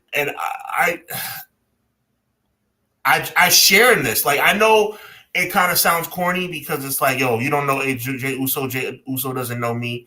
But, like, for y'all, like, who've gotten a chance to know me, y'all know this means something to me. Conrad knows this means something to me. You know what I'm saying? Like, the outpouring of, like, legit love that I got on Twitter that night was like Jocelyn, like, with her husband, like, yo, this one's for Hub. Like, M. Leezy for Sheezy, this is for Hub. Like, McKinney was like, yo, Hub, this one's for you. It means the world to me, bro.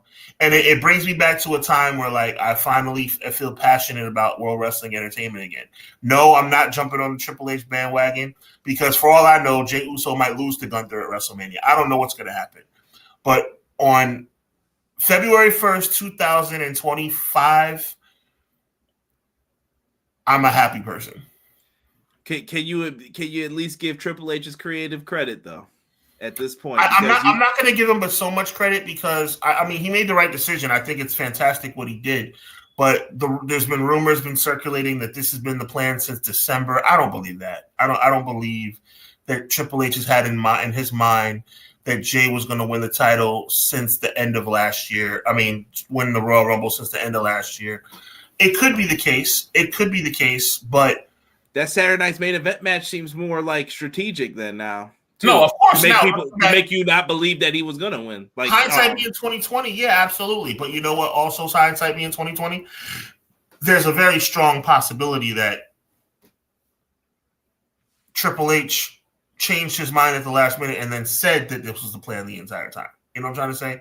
Like, if I had to bet the house, I would say that Triple H and his team decided that morning that Jey Uso was going to win the Royal Rumble. Maybe. It could be that. I mean, literally, because you know what? It seems equally as plausible that Jey Uso being the last one eliminated and then coming out tonight on Raw and saying, I came this close. I came this close. I don't know what, but it worked out. It worked out. And honestly, I've seen the numbers on YouTube. You know, the WWE posted a video of Jey Uso winning the Royal Rumble, and there was more dislikes than likes. But you know what? Charlotte. Yeah, but there were also, thank you, Conrad. There were also more dislikes than likes for the Charlotte thing too. So, no, I'm not jumping on the Triple H bandwagon. I'm gonna wrap this up. No, I'm not jumping on the Triple H bandwagon. I'm happy he made the decision he made. I just think that we should see more of things like this. I think we should see more authentic, heartfelt moments. I think Deanna talked about it. This is Kofi Kingston 2019, Daniel Bryan 2014 to me. And she said better. Oh, well. To reiterate her opinion. No, I just want to make sure we don't get it twisted for her. Right. So Clown said it felt like when Mankind won the title on Raw. Listen, Derek can say whatever. I know Derek's not feeling it. Derek was the first one who called him winning. Derek's like, Jey Uso's winning it. I'll tell you that right now. Yeah, Derek said No, but Derek's not a fan of. No, I know he's not. I know he's not happy. He's see one thing. I want to talk about this too for a couple seconds, Conrad, if I may. There's a difference between like, I don't think Jey Uso deserves to be world champion compared to, Jey Uso sucks. Jey Uso only has like 5 moves. Bruh. Some of the greatest wrestlers in the history of the business only have 5 moves. How many moves did Hulk Hogan have?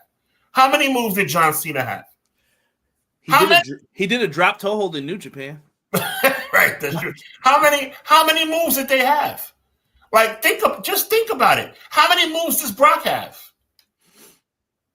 Like, come on, man. Like, stop. Well, I've told people I have a big argument with him too, because I know he can do more. I know he can, and he just chooses not to.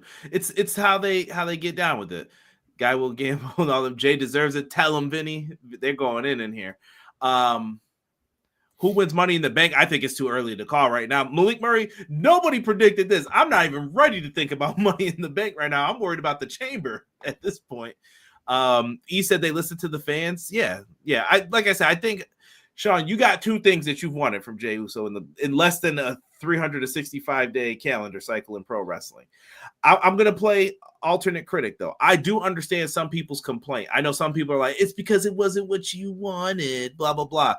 I know people who were like, I thought, you go with Roman, you had this, you had Seth, you wasted all of this stuff. So what does it tell you? Like, what did you do? I get some people being mad about it. And here's another fear that I have, at least. This could be a safety net. If The Rock comes back, you could take this from Jey Uso. Oh, yeah. Because that's what happened with Cody last year. Oh, well, we'll have Rock just take it from him. I hope they don't do that, because I think people will riot again. I know they think it won't happen, but now they've all but said, like, no, we ain't going for that. Let me tell you something, Conrad. One thing about me, as passionate as I've been about the Usos, and by the way, big shout out to Jimmy. I want the same for Jimmy. It's just Jimmy's not hitting like Jay right now. But if you think that I believe it's a foregone conclusion that Jey Uso is going to be standing in WrestleMania in Las Vegas with that title over his head with pyro blasting in the sky, if you think that I think that's a foregone conclusion, you are wrong. I am very concerned. Immediately after my exuberance with Jey Uso winning the Royal Rumble came the reality of the situation. Jey Uso could lose this match. And to your point, Jey Uso may not even make it to this match. I hope I'm wrong. I hope that Jey Uso, I hope they finish the story.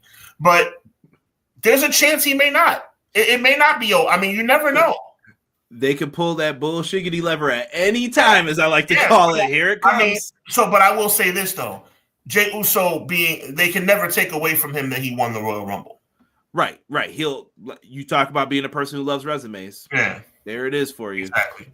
Stop saying cinema. I just saw McKinney write it in the chat. Stop it. Stop it with that word. Big Jim for a U.S. title run. I think that could happen too. If you've been paying attention to what Nakamura, he's been following him. Yep. Maybe they go with Jimmy for something too. Yeah. If they tried to have Rock take it, there will be a major backlash. I say worse than Cody. I think so. I think so too. It's all love, McKinney. Logan Paul at 30, we can't scroll past that. I think it was just less for him to remember too when they did that. But listen, for Jey Uso, I'm not as mad as some people. I love give it to me, Conrad. I love CM Punk. I'm CM Punk's top fan. Like Sean loves Jey. I'm CM Punk's guy like that. But I'm not mad at this.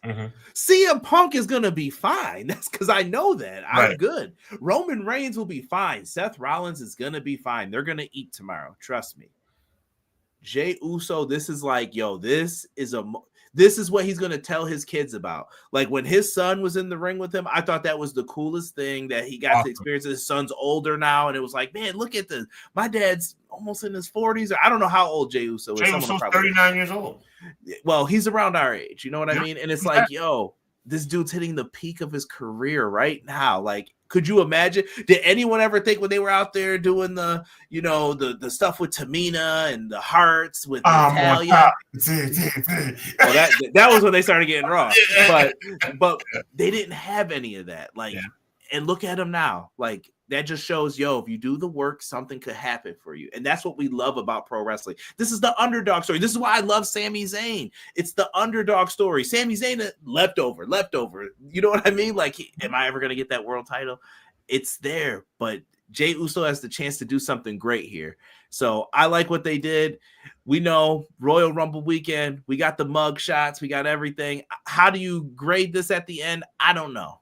All I know is you got one winner who I thought was the easy layup, and you got a surprise one. And I was like, you know what? I'm cool with both of these. Like, I'm not upset. I understand if people want to complain and they say like you wasted big moments. You only have but this. I'm not interested in Mania. I get it. If Jey Uso's not your guy, I totally get it. But for my friend right next to me, who I do this show with, we've done 100. What do we got? 127, 127 episodes, and I've done more with him than that. Like, I'm happy to see this dude get his moment. Like, anytime I hear, like, I'm a Jey Uso fan, I'm like, yeah, I know a real Jey Uso fan, though, from the beginning. He was trying to convince me, and I'm like, some of the things Sean says, man, you can't deny. Number one merch seller. You had to go for it, man. His son will be in it 20 to 30 years. War Hero, you might be right, man. Jey Uso is 142 years old. He's getting up there. He's 39. Yeah. I could see Jay's son at lunch today. My dad won the Rumble. Yo, let him go. I'm just thrilled that we got something that we wanted. I mean, like even the Conrad Cushman Guy Will Gamble's the best. They got so many episodes they had to stop numbers. Yeah, we can't even. We got more episodes than Eric Bischoff has winning weeks with Nitro in a row. The cool part, and I'm gonna leave it at this. The coolest part about this for me was all you guys that are watching right now. You know, y'all, you know, between Conrad and you guys, I'm so thankful. Let me tell y'all why, man. Because I don't know when it was, whether it was show 50, show 100, all the way up to. There was some point in each and every one of your minds, Conrad, you too, where you guys wanted this for me. You may not have thought Jey Uso deserved to be world champion or deserved to be in the world championship picture, certainly not winning a Royal. You may not have believed that, but Guy Will Gamble, Sir Quills, McKinney, M. Leezy Fashizi, Deanna, Jocelyn, you know, BJ, Rob, there came a point in time where y'all were like, you know what? I want this for Hubs. So I'm very happy. Listen, I'm going to try and move through this pretty quickly. I know we saw the Joe Hendry picture and all that. Announced during the show, Clash in Paris, France, Sunday, August 31st. I wonder what's going to be happening a week before. Put 2 and 2 together. Forbidden Door, London, 20. I'm just putting it out there. August 24th, 2025. Pay attention to some of the moves that are being made, folks. Also, Evolve premiering March 5th at 8 Eastern time on Tubi. If you don't know what comes on those days, March 5th is a Wednesday. Dynamite. We'll be having a review 10:15. Make sure you're there for me and Derek. We'll be talking about this amazing Dynamite lineup that we have coming up. I'm looking forward. They're not even trying to hide it. They're doing it so it's like right in your face. Yeah. They know what they're doing. And real quick, I'm just trying to get through everything I said we would talk about on this, but we went overtime. But it was worth it though for Sean and Jey Uso and the Rumble talk. Dark Side of the Ring season 6 has been announced. Sean, check out some of these. Tell me what catches your interest as I go through them. Hell in a Cell, of course. Big Van Vader, exciting. Tony Atlas, get your shoes ready. I'm moderately excited about that. Ludwig Borga, intrigued. I definitely want to see that. Billy Jack Haynes, moderately. He's in some legal trouble now. Hot Stuff, Eddie Gilbert. A lot of backstory with that. I want to hear about that. That's gonna be about the wrestler and the booker side. Superstar Billy Graham, because of the drama with WWE. Yep. Daphne, interested. The Original Sheik, historic, and Muhammad Hassan. Very interesting. I like this lineup. Very interesting. Dark Side of the Ring's got it, man. I'm looking forward to those. Maybe me and Sean will cover something if we think it's interesting enough. I know we did cover some of that WCW, Who Killed WCW. Dark Side of the Ring, always a good topic, always something fun for us to delve into. No Mercy would have been fire. No merci. I know how to say that. No merci. No mercy. Facts. Do it. Hashtag do it for Hubs. Thank you, Rob. Appreciate you. Yeah, see? I just want you to be patient about Jey Uso, Hub. Yeah, Triple H shows us he likes the long ball. Yeah. McKinney, you're my dog, man. I appreciate it. Do you really think this was Triple H's plan all along? Do you really I mean, look, I don't mind being wrong. Look, my guy just won the freaking Royal Rumble. I'm cool. But do you really believe this was Triple H's plan the whole time? We were debating back and forth about we thought whether or not Triple H was going to do the Intercontinental, and he changed his mind to give him the 28 days. Conrad, McKinney too, Conrad, do you think this was really Triple H's plan the entire time? I don't know. The entire time? This whole time? No, not from the beginning, no. Okay. No. But the Intercontinental, I told you I thought he was going to get that IC championship. Now the world, this Rumble thing, never have I said Look at Quilly. Quilly's like, absolutely not. I don't. There's no way that. Okay, you know what? Let's wrap this up with this, bro. Give me I'll be graceful with you. Give me a month. Chat, if you want to rock with this, you can, no problem. But Conrad, give me a month where you think Triple H decided that Jey Uso would win the Royal Rumble. February. During breakfast, he was like, you know what? I'm tired of all these tweets. And I think he liked the idea. No one will see this coming. No one will see it coming. And I mean, if you're telling me, not you, I'm talking about in general, if you're telling me that you think that, because this is some of the rumors I read online, that Triple H had this in mind from the summer? Summer? Nah. No way. I mean, I'm sure he's a name that you had to bat around. Remember what I told you? When you're in the room, sometimes it's like, well, what if? What if we did this? You got to consider it. But listen, Sean, take us on out of here, bro. Take us on out, and we're going to let y'all get to watching Raw. We got less than 60 seconds. Go ahead. Well, look, I'm really excited about Clash of the Podcast. You know what I'm saying? Me and Conrad are doing our thing. The chat is just phenomenal. We appreciate each and every one of you guys. Make sure you check out Conrad and Derek this coming Wednesday night, 10 p.m. as they review AEW Dynamite. They are doing a tremendous job in keeping the momentum going. I think it's a wonderful thing. Make sure you check them out. Make sure you check Hubbard Wrestling Weekly out for Hubbarnomics. No specific day, but I'm thinking about making Friday the day that I drop Hubbarnomics regularly. Don't hold me to that, but I think I might every Friday, maybe evening time before SmackDown, might be Hubbarnomics Day. Keep a lookout for that. And of course, always be right here on Monday, 6:05 Eastern Standard Time, myself and the one and only Conrad Cushman. Check out EPW updates. Check out Hubbard Wrestling Weekly. Check out the website, hwweekly.com. A lot of good stuff over there. Check out both of our stores, Conrad on TeePublic, me on, oh my gosh, help me out, Conrad. I forget where my stores are. Threadless, thank you so much. That being said, man, on behalf of my good friend and tag team partner, Conrad Cushman, my name is Sean Hubbard. This is going to be a fun road to WrestleMania. All I know is that for the next at least 3 months, my guy is the guy. That being said, God bless, be encouraged. Evil never prevails. Yeet.